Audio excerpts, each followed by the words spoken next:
This is it, Newcastle fans. This is it. I'm shaking like a shitting dog. This is the Cup semi-final first leg. I'm 30 years old and I have never gone into a game feeling so nervous, so excited, so just trembly at the thought of what could come in a week's time. This is it, Newcastle. This is our chance, a golden chance to get to Wembley. This is the Southampton match preview, so stick around, it's coming up.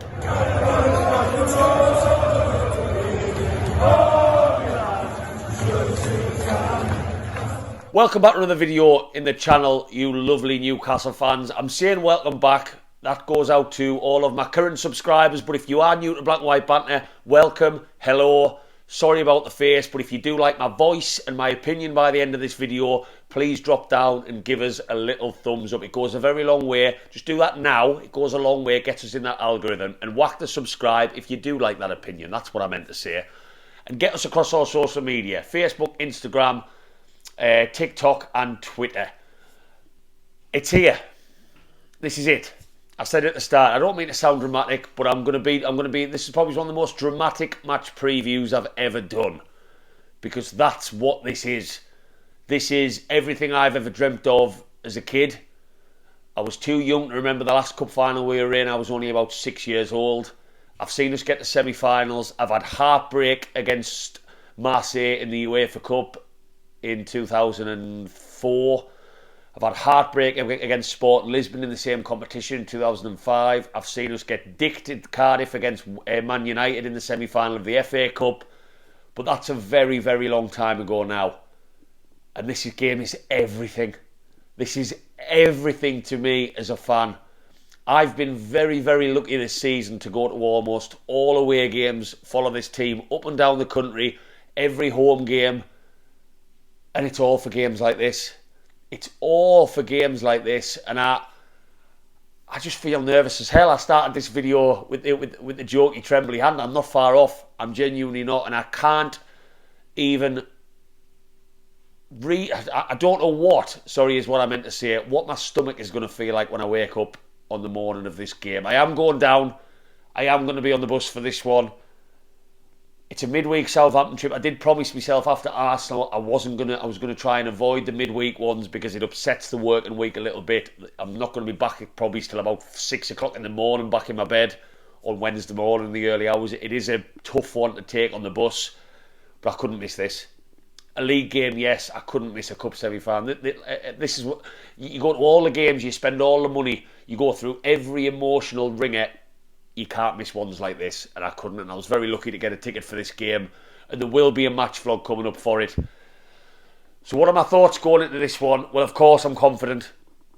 I know there's been a lot of talk about how Southampton have had a bit of a revival in the past couple of weeks, and of course they have. 3 wins on the spin. You can't discredit them for beating Man City in the last round, which we were all delighted at, obviously seeing Man City get beat before the draw was made. I did watch that game. And this is going to sound awful, and it's going to sound like I'm doing a proper disservice to Southampton. I did also think Man City had an awful day at the office that day, and that contributed. I thought Southampton were good, and they took the game to Man City, which is fair play, coming up against the best team in the league with Southampton bottom of the league. But I do think Man City, I don't even think they had a shot on target. They had a crazy bad off day, which is so unlike Pep Guardiola's boys. So I think that was a massive contributing factor, but I did watch it. They did have a lot of quality in the final third, which I think Southampton have lacked massively. I'll be totally honest with you, when I look at Southampton's team, it's not a team I know well, apart from the more obvious players who've been there for a while. Obviously, we know lots about Armstrong, we know lots about Ward-Prowse, we know lots about Gwinepo. Players like that, there is some in there, but generally as a whole, their team, there's a reason they're bottom of the league. And this all needs perspective. I've listened to Eddie Howe's press conference. He's talked about this being a very different game to a league match. Of course it is.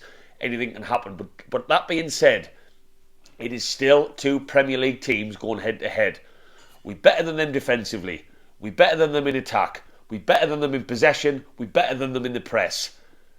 There's no area on the football field that I feel like Southampton are better than us in. And that's exactly why I'm going into this game confident. I'm not just backing us to to play for that draw and batter them at St James's Park in the second leg to get over the line. I fully expect Eddie Howe to want exactly the same intensity we see week in, week out. Crystal Palace on Saturday, that one's done now. We had lots of the ball, didn't really do much of it. I know there's been a lot of talk of us dominating. I think that word dominating gets brandished around a little bit too much. I described on my match vlog that we huffed and we puffed. That was a better way of describing it, in my opinion. We huffed and we puffed. There was no quality in the final third. Keeper was given very little to do. We could have scored a couple of headers, but generally speaking, didn't do much with the ball. But we played with that same intensity. Crystal Palace were pulled deep in, relying on the counter-attack, and I expect Southampton, unless something changes with how we start the match, this game to be no different. When we went down there in November, they had a different manager, they had a different sort of formation. I think Jones, since he's come in, has tweaked a couple of things, not massively, from Ralph Hasenhüttl. But yeah, it's a different team. Yes, they've got a bit of a spring in the step from them 3 wins, because why wouldn't 3 wins in a row give them a spring in the step? But with perspective and with respect to them, we are currently sitting 3rd in the league and they are bottom of the league. And that, for me, is still a big factor. And that doesn't happen just by chance. That happens because we've been so good attacking. The best defence, one of the best defence in Europe at the moment. And Nick Pope has not conceded a goal since Southampton away. So whether that gives them a bit of confidence, I don't know. But of course I'm confident going into this one. Am I concerned that our in front of goal since the turn of the year we haven't been very good? Yes, I am. But with concern, again, comes perspective. Where were we a year ago? If you'd given me a top 10, as I said at the start of the season, and a decent cup run, I would have taken it. We are looking at 3rd and a good cup run, potentially a final on the horizon. So, with perspective, yes, I'm a bit concerned about us in the final third. More so if we were to progress in this competition. I think we've got enough in our ranks in the final end of the pitch with your Almirons, Willock, Joe Linton, so can sometimes be a bit of a threat on his day in that position. Bruno, Wilson, Isak, Maximin. We've got enough in our ranks. It's just sometimes we don't always click in that final third. We lack maybe that quality in the shot, that quality in the cross, that quality in the header, as Crystal Palace proved on Saturday. So that, for me, as is the case in most matches, depending who the opposition is, that's where Newcastle's games have either been won, lost or drawn. It's just on whether we can take our chances. We know what we like at St James's Park. So this is a funny game because all you have to make sure with the home leg second is that you do not leave St Mary's on Tuesday night with a heavy defeat.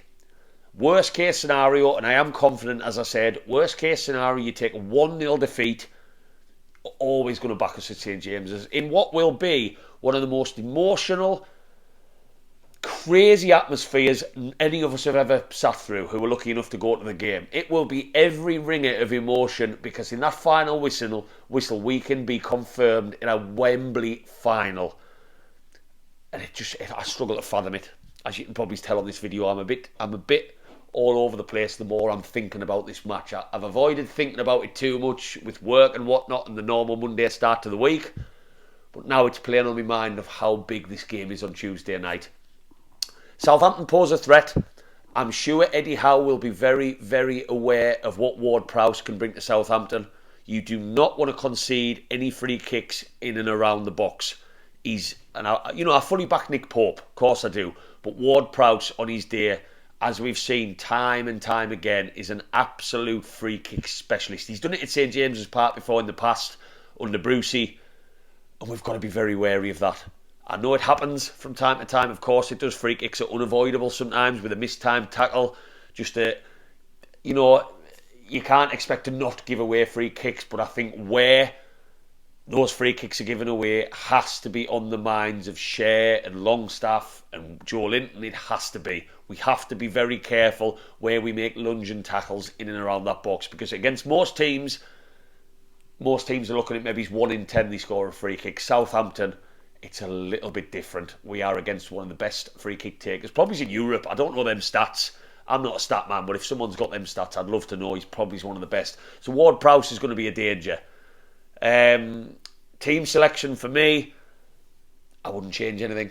Now, Callum Wilson is causing a lot of debate because, yes, since the turn of the year, he hasn't been at the races. I I was saying to my friend just the other day, he's not running the channels like we've known Callum Wilson to. He's not here, there and everywhere like we've known Callum Wilson to. He's not 1 yard ahead of that defender like we've known him to be. But I still back him. Eddie Howe said in his press conference he hasn't been training properly since his illness. There's always reasons. But once a striker gets one goal, it starts to click. He created an amazing chance for himself against Fulham out of nothing. His shot was a bit tame. He's had a header against Fulham that was close. He's had a header against Crystal Palace he should have probably done better with. He's still getting in the positions. He's just not looking as sharp.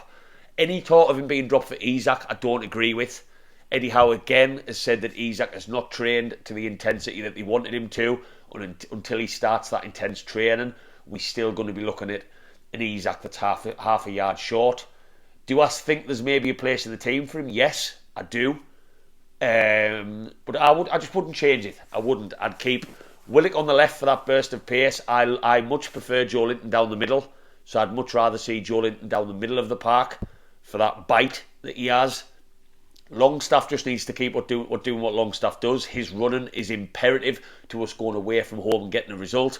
So the midfield for me stays the same. Kieran Trippier, I think honourable mention to him on Crystal Palace. He was a lot better. I mentioned in my last word after Fulham that his performances had dropped a little bit. I thought his set pieces were a little bit better against Crystal Palace. So long may that continue. When you're away from home, you want free kick and corner opportunities to be as good as they can be. And I thought Kieran Trippier was better. So I wouldn't change anything. You've got Isak from the bench. He's still not up to match sharpness, but he looks sharp. And this is the away leg. Do not forget, we have this team over 180 minutes. Don't get beat. And with our defence, would you really back Newcastle to concede 2-3 goals tomorrow? Because I certainly wouldn't. I think Eddie Howe will be telling every single one of them players in the dressing room, on the training ground, look, this team has not been in a final for basically, what is it? 99 we were last in the final. How many years is that? I can't even do that math. 24 years since this team was last in any type of final. 50 years since we've won anything. 1969 was the last time we won any type of cup. This game, every single player on that field, because we all know how drilled these lot are. We all know how much these guys love playing for the shirt, will know the importance of this match. And there will be not one player out there who doesn't kick every last ball, bust every last lung, and we will do exactly the same in the stands. We'll sing our heart outs from the first minute to the last to get that result and get us back to St. James's Park in a position where we can finish this off and get to that Wembley final. And I'm getting riled up just talking about it on this match preview, but I fully expect us to get a result tomorrow. Whether it's a draw, whether it's a narrow win, I will go for a narrow win. I'm backing the win tomorrow. I'll go for 2-0 Newcastle. Very similar to what I backed against Crystal Palace, to pinch one, soak up a bit of that pressure, keep as much of the ball as possible, then bring on some impact substitutions from the bench and pinch another one. And if we could get a win tomorrow, we're almost there. It's 1 foot in that final, and my God, it doesn't even fathom thinking about. Please, Newcastle fans, let me know your thoughts on what is one of the biggest matches tomorrow in our recent history. Let us know whether you think we can get over the line and get to Wembley. Let us know whether you think we can get a result down at St. Mary's. And I will be doing a full match vlog for this. I'm setting off early in the morning tomorrow on the bus, as always. 2 away days, all the way down there. Long journey back, but every step of that journey tomorrow, on that emotional, nervy journey down there, will be documented. So whack that subscribe and you'll see my match vlog. Get us across all social media, and let's just try and get some sleep tonight and not lie too long like this, because that's what I'll be doing. Come on, the boys. All of the hard work this season is for matches like this, and I've got no doubts about it. Them boys can do the business tomorrow. Thank you very much for watching, Newcastle fans. On to Tuesday night. Oh, I don't even have a clever line to finish because I'm getting that worked up talking about this game. But come on, the boys. Wembley is so close. Away the lads.